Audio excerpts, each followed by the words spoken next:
Барлықтарыңызға сәлем, құрметті оқушылар, Талап Академияға қош келдіңіздер. Сіздермен бірге Нұрасыл ағайларыңыз, және де бізде бүгін математиканың екінші сабағы. Яғни, көп созбай бастайық, бізде бүгінгі тақырыбымыз пайыздар. Яғни, біз бүгін өтетін тақырыбымыз осы пайыздар, пайыздарды қалай қолданамыз күнделікті өмірде, оның қандай пайдасы бар, және де математикада қандай маңызы бар, соның бәрін толығымен тоқталып түсіндіріп өтетін боламын. Ал енді жалпы пайыз дегеніміз не? Ол бізде қарапайым тілмен айтқанда 100-ден 1 бөлік. 100-ден 1 бөлік дегенді қалай түсінеміз? Ең алдымен бізде пайыздың белгісіне назар салыңыздар. Мына жерде бізде пайыздың белгісі осылай белгіленеді. Мысалы, 1% дегеніміз бізде 100-ден 1 деген сөз. Ол қалай? Біз 100 деп кез келген бір толық денені айтамыз. Толық нысан, иә? Толық нысанның бізде 1 бөлігі. Осындай бір бөлігі, ол бізде 1% деген. Кез деген болсын, иә? Сол сияқты мына жерде 25% деп тұр. 25% дегеніміз 100-ден 25 екен. Яғни 100-ден 25 дегеніміз ол бізде қысқартатын болсақ 4-тен 1 болады, иә? 4-тен 1 дегеніміз яғни бір белгілі бір нысанның 4-тен 1 бөлігі деген сөз. Мысал қалайық, сіздер 4 доссыздар, бір пицца алып жейсіздер де, сізге бір бөлігі тиеді ғой, иә? Яғни 4-тен 1 бөлігін сіз жейсіз. Сол кезде сізде осы пиццаның 4-тен 1 бөлігі бар. Ал пайызбен есептейтін болсақ, 25% сізде бар екен. Сонда қараңыздар, бізде пайыз дегеніміз қарапайым тілмен айтқанда сол белгілі бір нысанның бөлігі деп айтсақ болады ғой? Иә, кез келген бір бөлігі. Сол сияқты бізде мына жерде пайыздың коэффициенттерімен есептейтін түрі бар. Мына жерде бізде өздеріңіз көріп тұрғандай 25% дегеніміз 0,100-ден 25 екен. Бұны қалай түсінсе болады? 25-ті 100-ге бөлсеңіз, өзіңіз осындай 0-ден 25 деген аласыз. Ол бізде 0 мен 1-дің арасында болады всегда коэффициентіміз. Осы 0 мен 1-дің арасындағы коэффициентті біз сол нысанға көбейту арқылы пайызын есептей алады екенбіз. Яғни, мысалдан былай айтсақ қалай болады? 100 деген санның 25%-ын табу үшін біз осы санды 0,125 деген коэффициентке көбейтсек, біз пайызын есептей алады екенбіз. Иә, осындай қарапайым мысал. Біз қазір енді жай ғана кіріспе есептер шығару барысында сіздерге толығымен түсінікті болатын болады. Келесі есепке көшпей тұрып, мен сіздерге бір мысал, яғни алдағы уақытқа қалдырып кете салайын бір есеп. Мысал айтайықшы, сіздердің зарплата, иә, қарапайым өмірдегі мысал келтіріп жатырмын. Күнделікті айлық табысымыз бізде 300 мың теңгені құрайды. 300 мың теңгені құрағаннан кейін осының 10% ай сайын бізде пенсионкаға түсіп отырады делік. Яғни, осы ақшаның 10% бізде пенсионкаға кетіп отырады, иә? Сонда біз таза қанша ақша аламыз, соны қазір есептеуіміз керек. Бұл есепке қазір ораламыз. Енді жалпы мысалмен есептеп алайық, иә, бірінші мысалымыз бізде былай келтірілген. 1000 теңгенің 25%-ын табыңдар дейді. Оның пайызын қалай есептейміз? Бағана мен айтқандай, ең алдымен коэффициентін есептеп алсақ жақсы болады. Яғни 25% деп тұрса, біз 25-ті 100-ге бөлеміз. Всегда 100-ге бөлеміз, иә? Өйткені толық нысан дегеніміз 100%-ды құрайды ғой.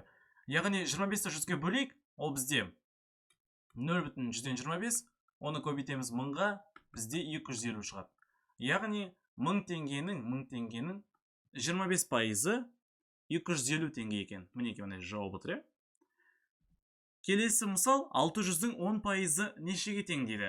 Дәл солай, ең алдымен коэффициент есептеп алайық. 10% дегеніміз 10 бөлінген 100 көбейтілген 600.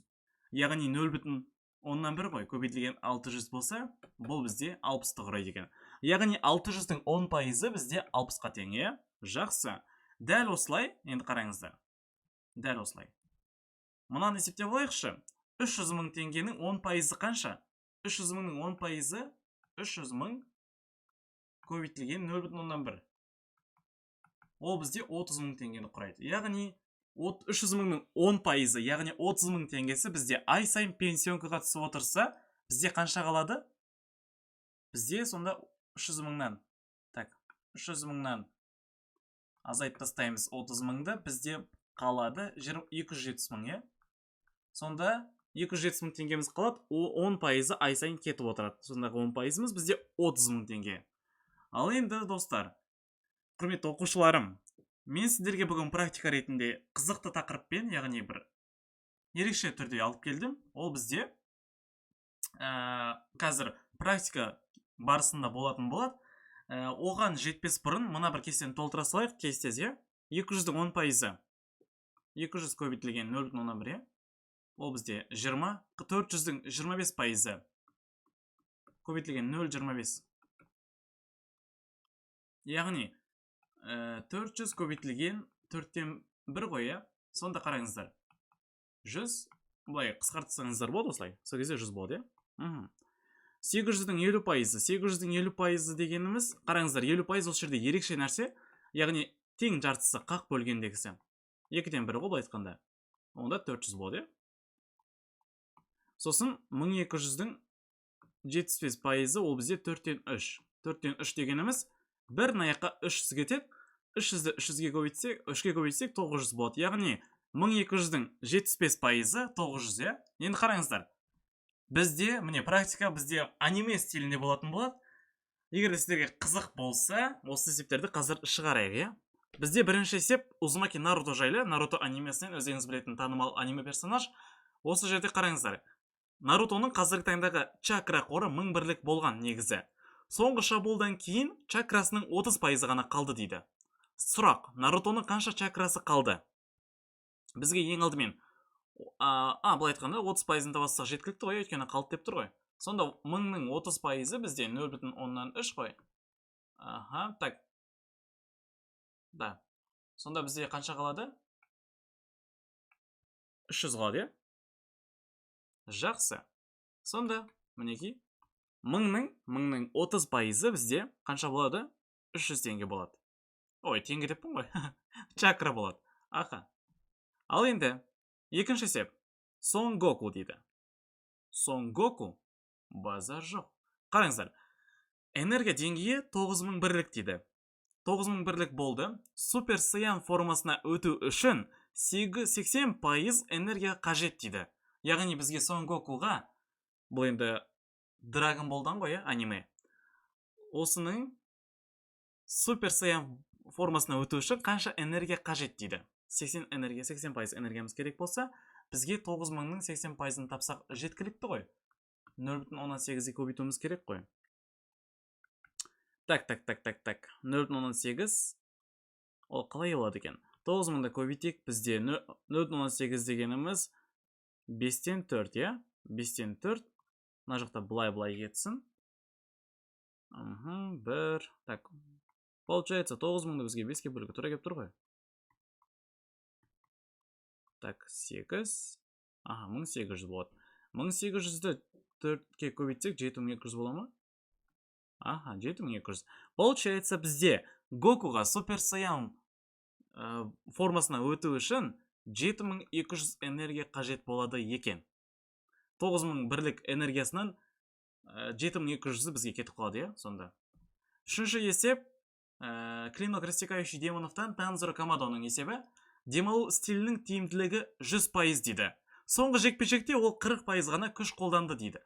Ол толық күшімен соғысса, қолданылған күшінен қанша есе көп болар еді. Сонда қараңыздар. Жалпы тиімділігі 100%, бірақ та бізге 40% ғана қолданылды. Ал егер де ол 100% күшін қолданса, қанша есе мықты болар еді? Бізде еселігін табу үшін бұл жерде қарапайым негізі 100-дің өзін 40-қа бөле салсаңыздар жеткілікті. Бұл жерде 2,5 шығады.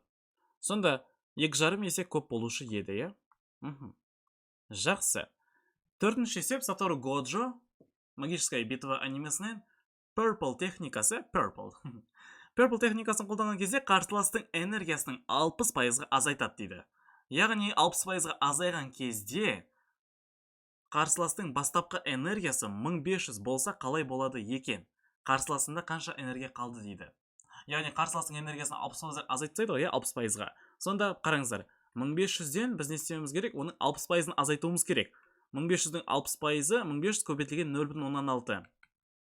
Сонда 1500 азайтылған.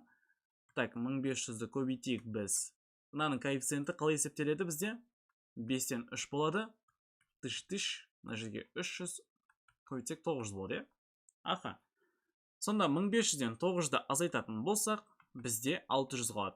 600 энергия қалады екен.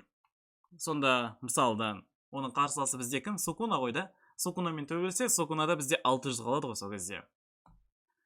Соңғы 5-ші сеп бізде қандай?